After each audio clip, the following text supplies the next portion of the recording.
You're listening to Stories to Create with your host, Cornell Bunting. Author, motivational speaker, and founder of ES Each Episode. Cornell sits down with inspiring voices to uncover the stories that shape who we are and who we're becoming. Get ready to listen, learn, and be inspired. The show starts now. Yes. Welcome to another episode of Stories to Create podcast right here at ES Club. I'm telling you guys, this right here, we're not even going to go into all the extra stuff that happened this morning. We're going to dive right into it. So I got to let you guys know, and you guys heard me on the social media this morning, just kind of getting you guys ready for what this is going to look like this morning.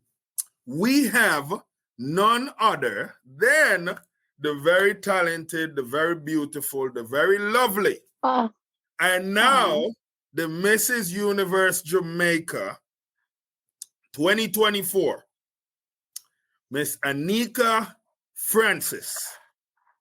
Welcome. Thank you for having me. Such a wonderful intro.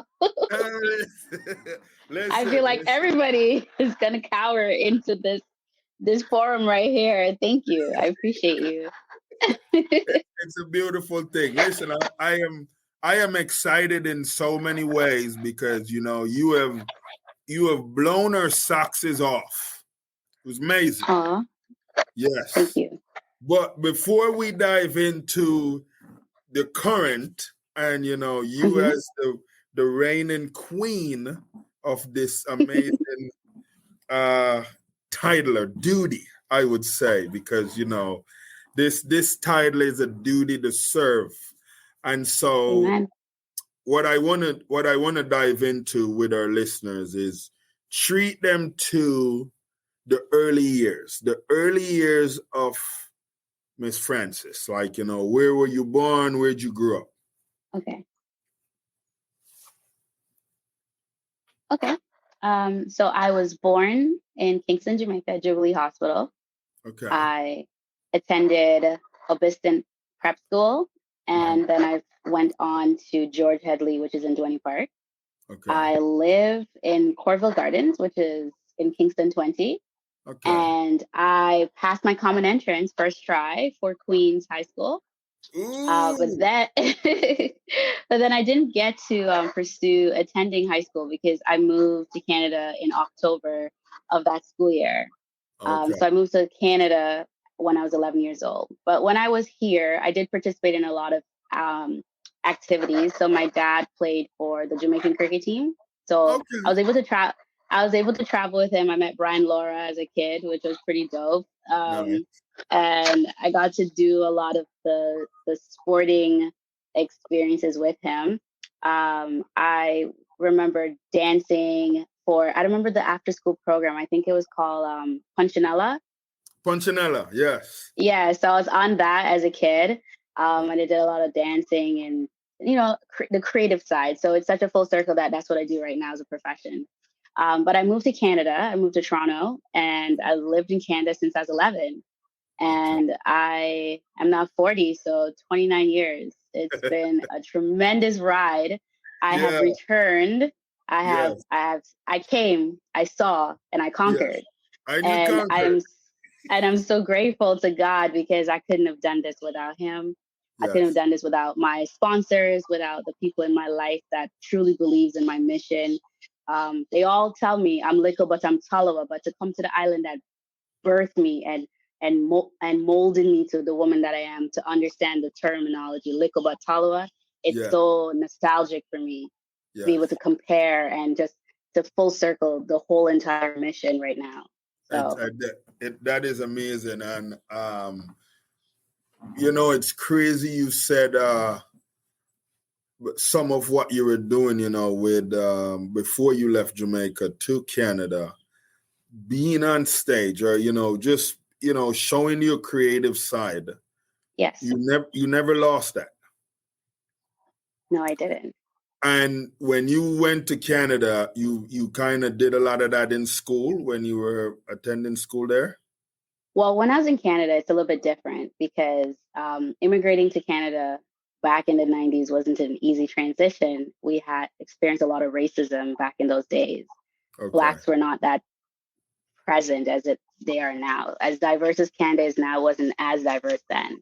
So Right. my mom basically, advised us to follow our books, and creativity was just not a thing that was pushed or, motivated in our home. So it was your schoolwork and, you get top of the class and graduate and accomplish what you need to accomplish.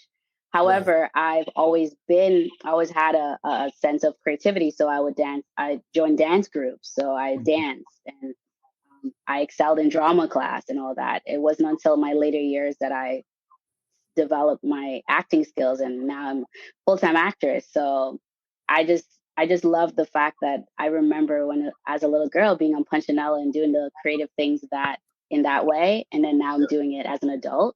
Mm-hmm. It's just phenomenal to me how God works. Listen, this has been quite the journey, and for the listeners, that have, now starting to get to know you, talk to them a little bit on, exiting school, like towards your last year of school, what was that looking like going into the work world? So my story is quite unique because I was a teen mom, and it was a surprise to everyone because I was a bookworm.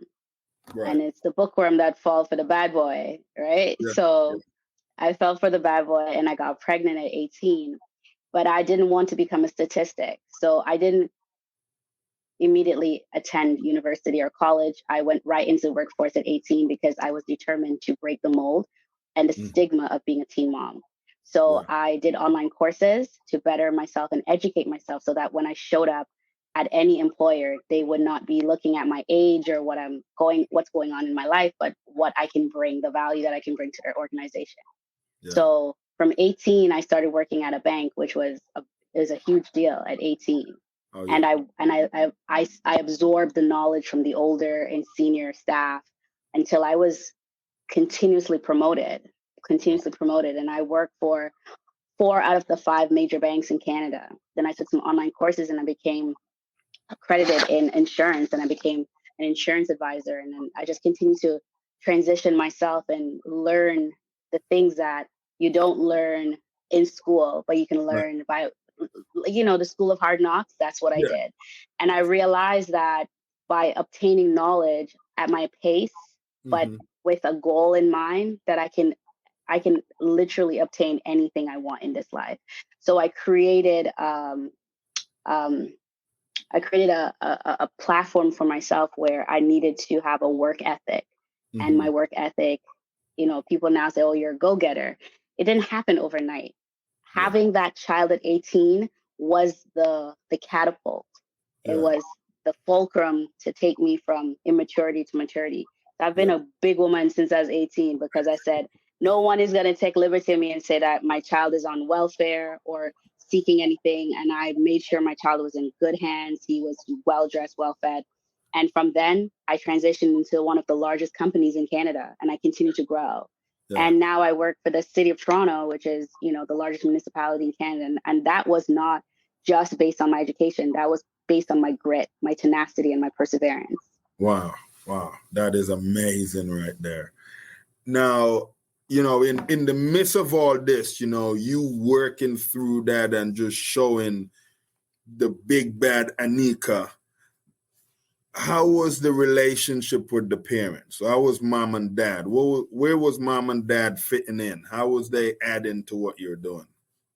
So my dad lives in Jamaica still. He lives in Kingston. So I didn't really have a good relationship with my dad just based on how my mom and my dad relationship ended. I lived with my mom, my siblings. So it wasn't until 2018 where I said to my mom, I feel like at this stage, I need to have a relationship with my dad. So I fostered that, and now we're great. So the support mainly was from my mom. My mom was a single mom with 3 children. I'm the eldest of those 3. And I was like my mom's husband. So when I got pregnant, I just fell right in place and just supported my mom, because my siblings were young, as best as I could, and still take care of my child.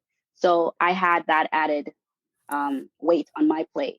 So my mom supported me in the way in which she took care of my child so that I could go and work. And I supported her in the needs of, being a support to my siblings and her.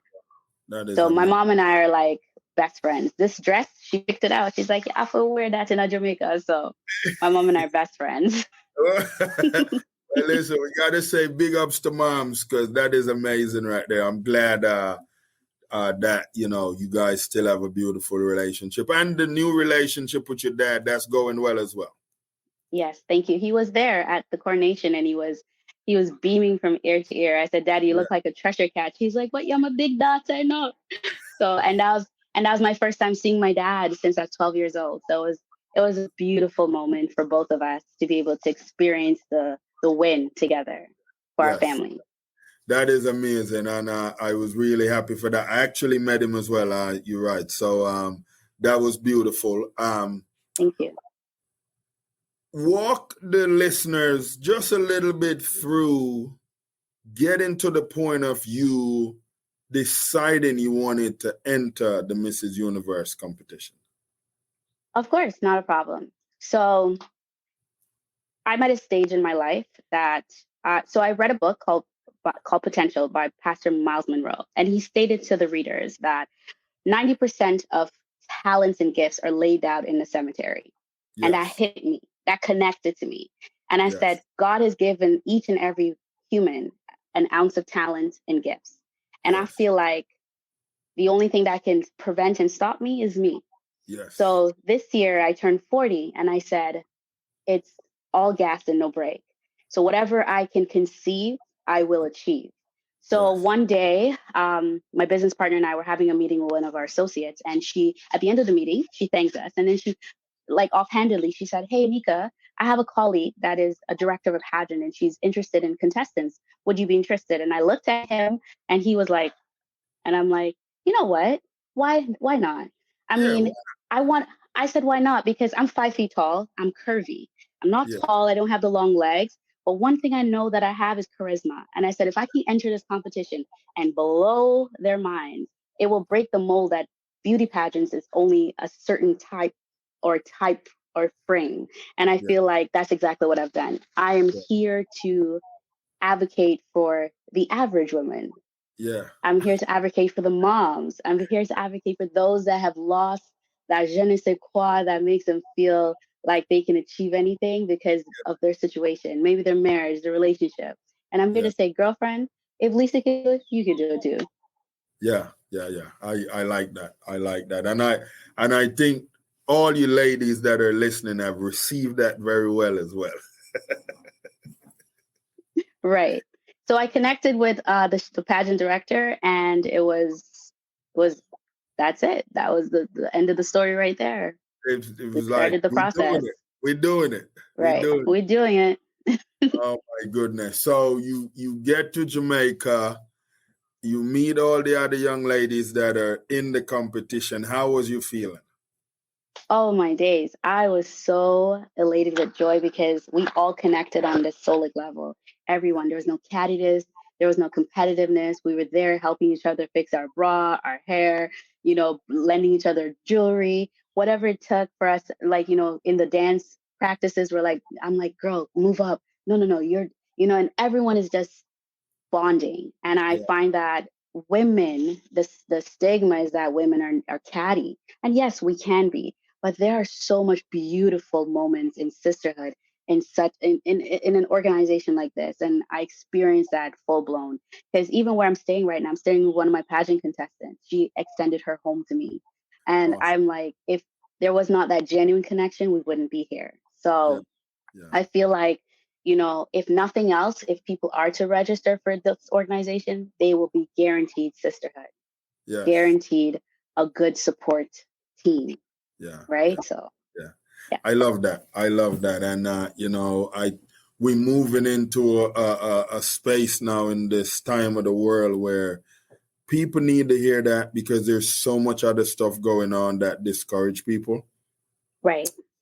So I'm really excited about this. And so with a lot of what this entail, with you, coming out and speaking to individuals that don't necessarily understand that the possibilities are good, like they're in good stance. What would you say, with what that look like, with the struggles that a lot of people go through right now, feeling like they can't do certain things? Stay with us. We'll be right back.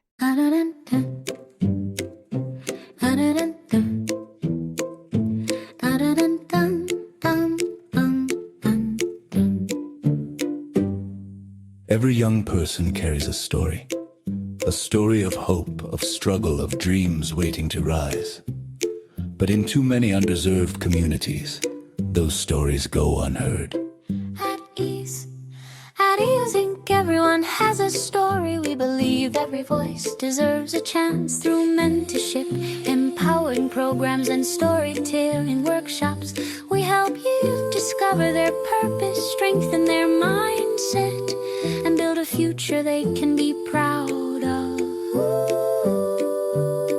From classrooms in Jamaica to communities across Southwest Florida, ES is changing lives, one story at a time. but we can't do it alone. Join us, become a mentor, volunteer, donate, help us fuel the next generation of leaders, creators, and change makers. Visit ahas.org today, because when you help a young person share their story, you help them change their world.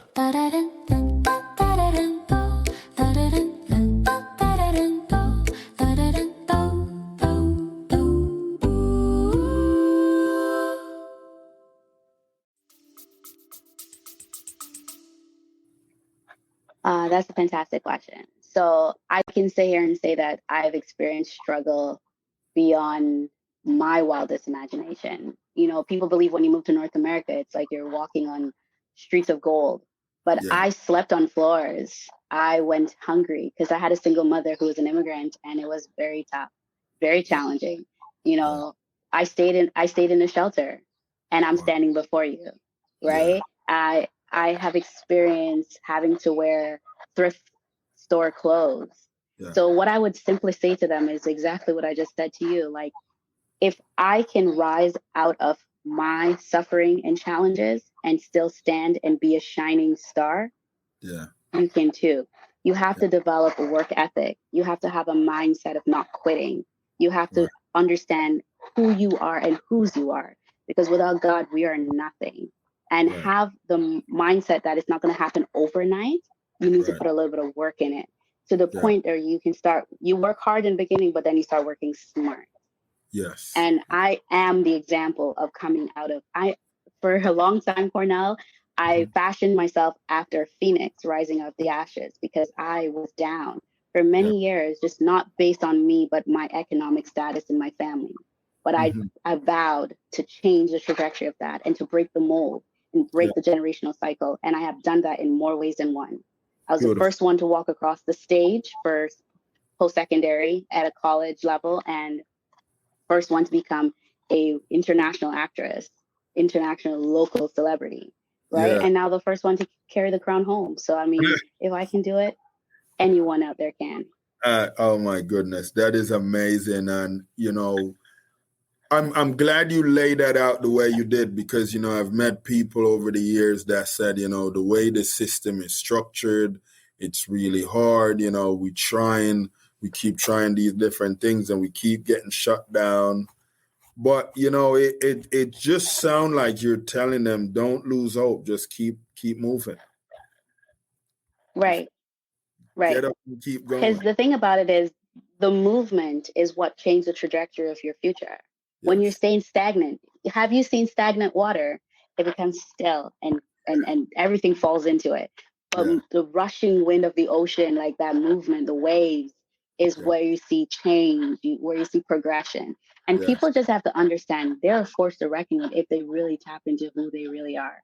And a lot of people allow fear to debilitate them. And I'm just saying to you, end fear, and you'll see the boldness that God has put inside of you.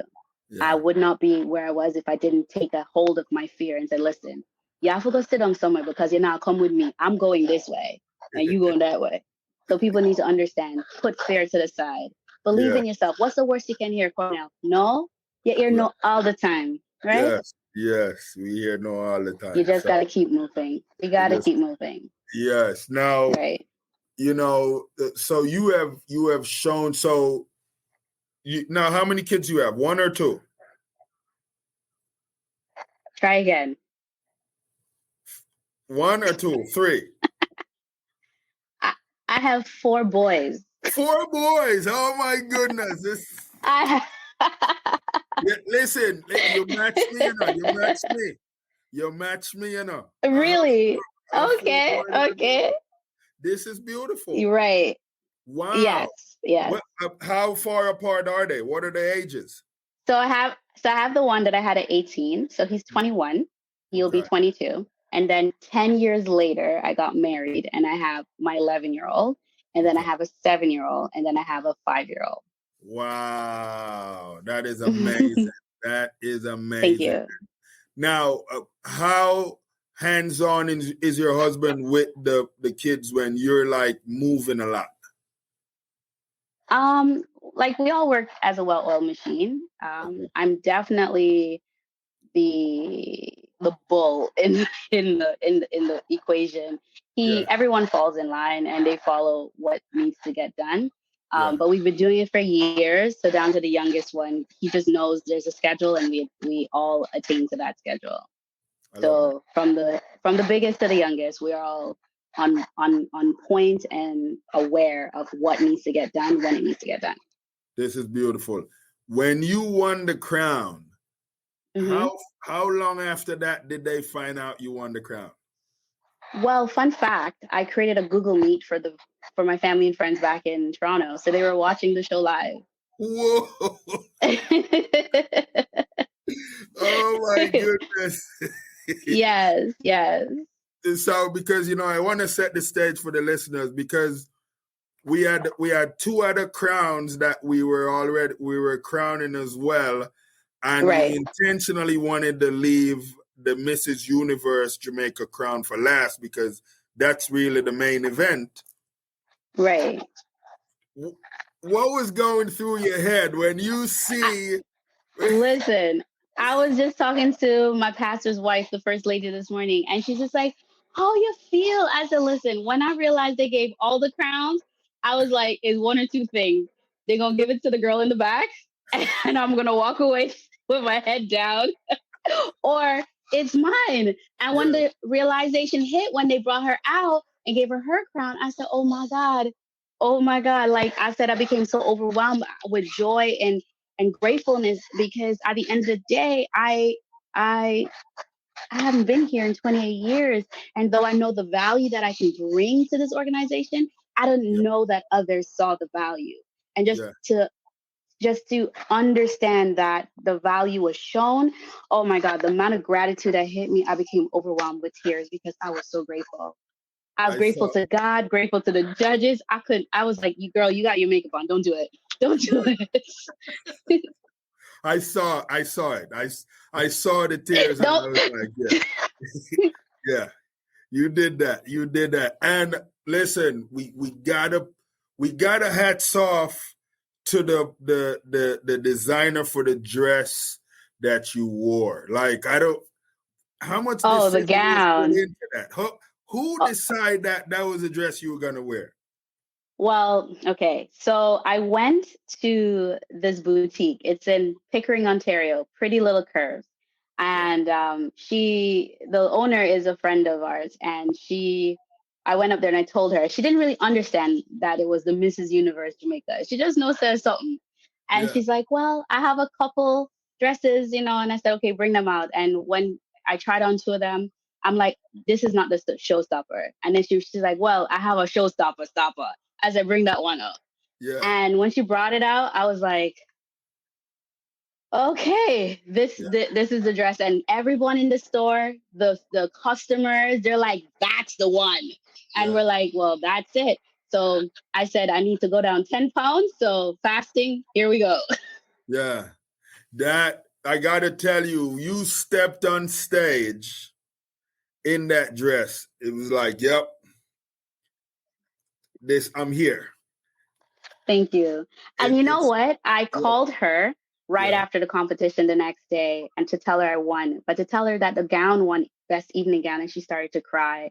And I said to her, not only I'm going to gift the store the trophy, but I'm going to get a picture printed and I'm going to sign it and I'm going to have you put it up in the store. Because without you, this would not have happened. That is huge. That is huge right there. That is huge. Now for the younger, younger ladies, younger generation that, is coming up, some be listening as well. There's a few points you touch on that I know they got excited about because the philanthropy work that you have ahead of you. Yes. And what that look like. Some would say you seem very committed. I want you to confirm with everyone how committed you are for this type of philanthropy work. Well, I went to school for social work, so advocacy is within me. I'm all about advocating for those that's being wrongly done, and also for marginalized communities. Yes. So in Toronto, I have an organization called Quitting Ain't an Option. I literally started the organization to motivate people to, even if you fall, whatever stage or age you are in life, get back up and keep pushing. Right now, we support a domestic abuse shelter, and we do fundraisers throughout the year. And we've been a blessing because we've connected them with the resources that will continue to bless them so we can move on to help others. And our largest initiative we had was 185 families. We blessed them with food and hygiene products. Yeah. And I believe that with that, the fact that I have that blueprint, it's just a matter of connecting with the right people to execute my mission in Jamaica. Because I already do the work. I do the work daily. We had over 3,000 refugees from Africa last year in Toronto that were displaced. And I created an initiative where we're able to feed them, house them, and put jackets on them because Canada cool. And we're able to connect them with the right decision makers. And I was even awarded last year for humanitarian for my work in the community. So again, I'm not opposed to standing in front of people to advocate for those that are in need. And I'm not opposed to motivating and uplifting those that are in need and let them know that they're not alone. I'm here and I got a whole team behind me. Yes. So we're going to get it done. Yes, you do. And I'm really excited for what that look like. A lot of individuals, have heard about Jamaica. They've heard about the beauty of Jamaica. Right. But then there's the negative part, right? Because people hear about the violence and the crime. Absolutely. What would you say, with where we're heading right now and with everything that is happening with, individuals like yourself that will be doing philanthropy work? What would you say to someone that maybe say, you know what, I have this extra money, I would love to put it into the island, but I don't know where? I would say to it in anything, anywhere you go, pouring it into the youth is the best way because the youth are our future. If we can fortify the foundation, the infrastructure of young people's minds and giving them something positive to do and finding the value in themselves, they won't see the value in crime. They won't see the value in violence or, anything that is a hindrance to their future. So pouring things back. And I think that's where Canada, of all the North American countries, strive because they are very family oriented and they pour a lot into the youths. And if the youths are at a good success rate, then the community and the economy will be at a good success rate. So I feel like any decision makers that have the extra money, let's work with the youths. Let's build them up so that they are there for the future. Yes, I love that right there. And just the way you were laying that out, it was literally because, people know of EOS and how we stand for everyone having a story. But just the way you lay that out, it touched on our purpose, which is where we help to create self-reliance and a growth mindset for disadvantaged youth. Because You got to feed the mind. You got to feed that mind and help them understand the value they hold and how they can add value to their community. Yes, absolutely. This is really an amazing piece. And so, you know, with now you having this crown and the work that you're going to be doing, you now have to represent Jamaica on the big stage. Right. So I will be going to South Korea October 2nd to October 10th. Yes. And I'm quite ecstatic about it because it's definitely going to be a grand opportunity for our beautiful island to be amongst amazing countries and continents that will be there representing. And I feel like I will give them a good run for their money. I will show them that, you know, there are beautiful Black educated queens that can stand in the same position as everyone else. Yes. But I can't get there without the help of your viewers. I am desperately in need of sponsorships. I gotta get there, y'all, and I need a Bashia dress than I had before.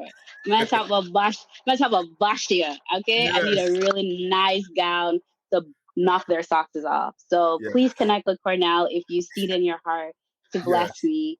Help me get to Seoul and help me win the goal. Yes. Listen, I love that. And you guys hear it, man. South Korea, because we need a win. We need a win on the big stage, you know. And so one of the things that I'm also so excited about is how knowledgeable you are and how you have educated yourself in different areas to understand how to address whatever concerns or issues, whatever that look like. You try to, you know, inform yourself on what that look like. Absolutely. And you know, you have set the stage with the listeners to kind of help them understand that, listen, I've been doing this from 18, where I decided to put what they would say, you put your big girl pants on and you got it. You just start moving in that direction. Right. So now we have, you know, individuals that they stay in that shell of an introvert. Yes. Don't necessarily want to be an extrovert, but want to be heard. Right. Would you encourage them that they still have to get up and make that move as well? Well, that's a great question. And I deal with that daily because I have a girls group that I have a mixture of introverts and extroverts. And I tell the introverts, in order for you to get something that you've never had, you have to do something you've never done.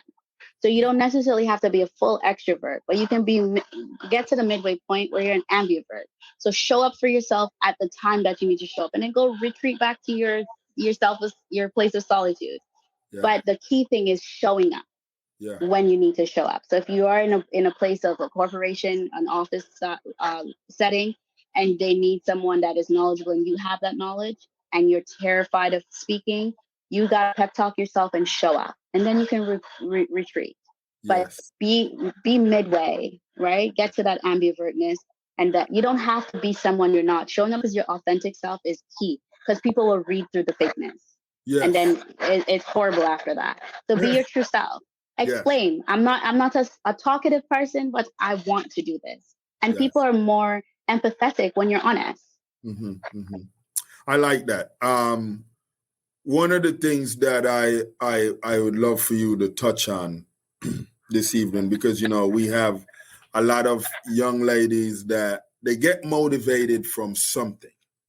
Right. Something give them the push. And in my Most head, likely. I'm thinking one of the reasons that push you to do what you do, but I'm not going to say what's in my head. I want you to just lay out for the listeners, what give you the push to just keep moving the way you move and do what you do? That's a good question. So my motivation literally changes all the time. I strive to be the best version of myself every day. But initially when I started at 18, my motivation was to break systematic stigmas. My child was my motivation for a very long time. I had my head down. I had pigeon vision. I was like a horse in a racetrack. I had the blinders on, and my goal was to get over that teen mom title. And once I got there, I was like, okay, now I can breathe. Where am I at now? Yeah. So I try to assess all the time. You have to find your own motivation, what it is that drives you. You know, right now, like I said, it is for me to be the best version of myself. I have 4 boys, and if nothing I leave, I will leave good work ethic. I will leave legacy, and I will leave a heart of advocacy. My children, they go to the food banks right now, and they help at least once a week. They help. You know, whatever they can do, they lift a box, they move a can. I want them to understand that they are blessed and privileged. So my motivation is to not have self-righteous children in this earth. You know, so my motivation changes all the time, but it is something that is definitely moving forward. It's a progressive motivation. So we as a people, we have to find our own motivation, what it is. Could be a mother, you know, not wanting to have them struggle. Whatever the case is, find it. Create a vision board. I'm sorry, Cornell. Everybody needs to create a vision board. The power of vision board, when you have your goals written down and you put it before the Lord, he does a great thing. Yes. He does a wonderful thing.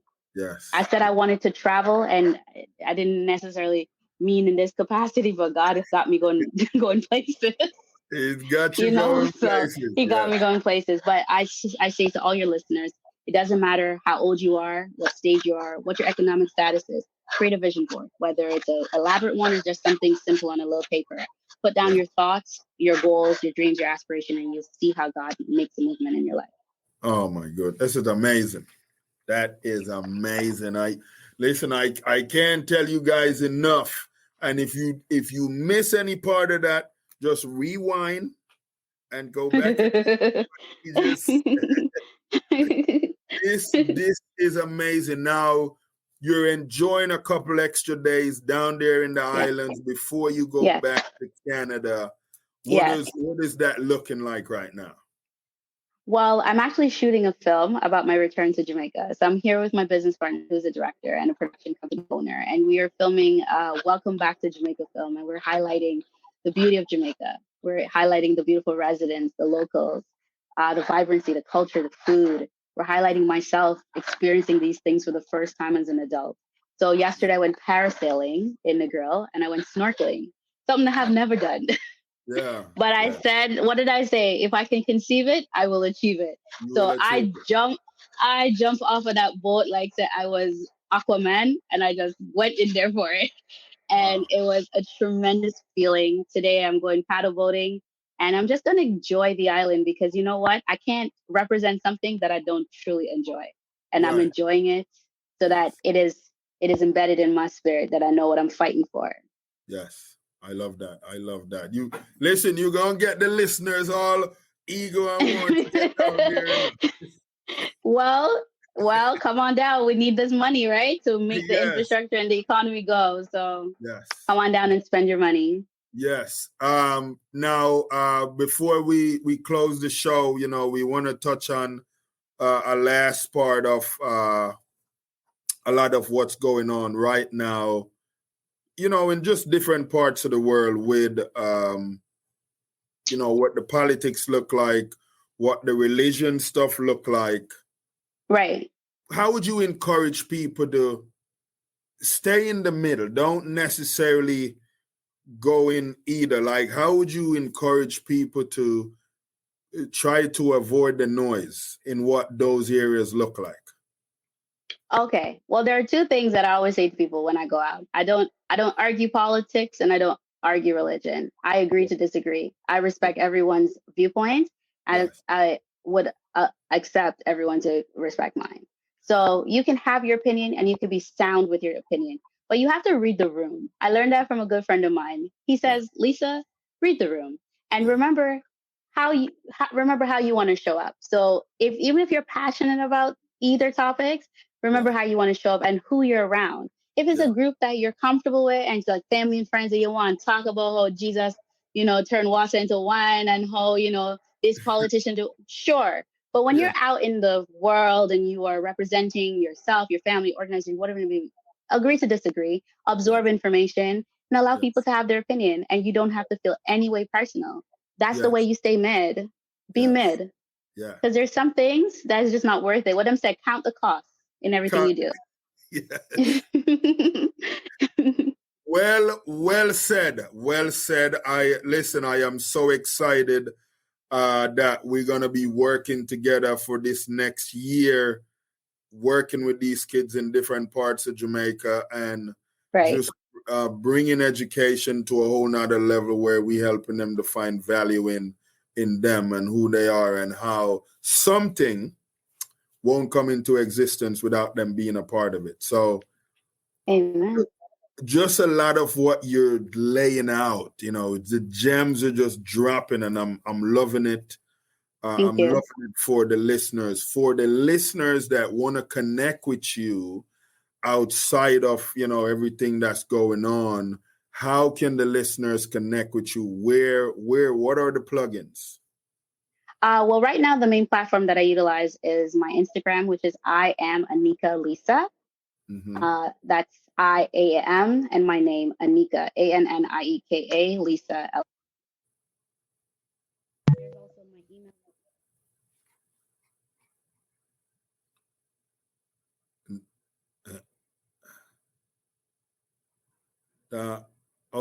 I created that email. Mm-hmm.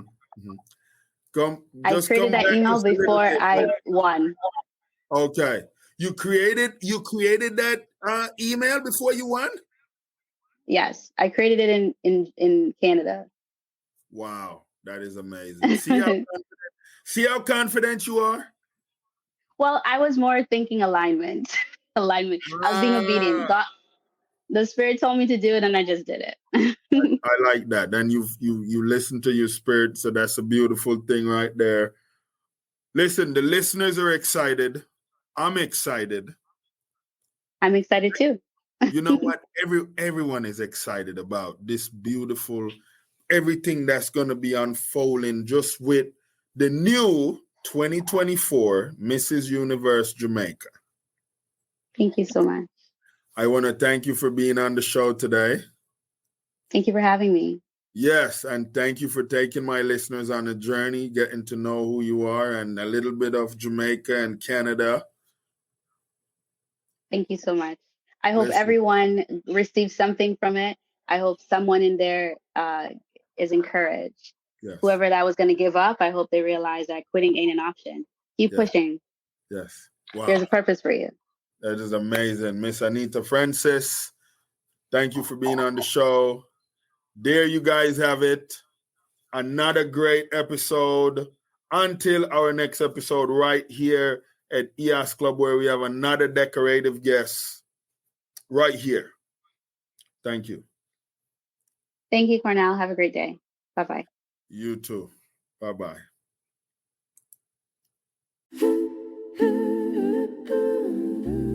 Thanks for tuning in and downloading this episode of Stories to Create.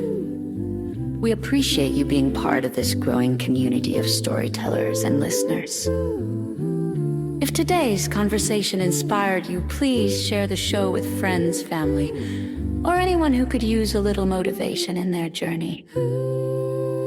A special thank you to our sponsors, EHAS Organization, Cornell Bunting LLC, and Nostril Cheese Chase for supporting the mission and making this podcast possible. To learn more about our work, upcoming projects, and how you can get involved, be sure to visit www.cornellbunting.com. Until next time, keep creating, keep growing, and remember, your story has power.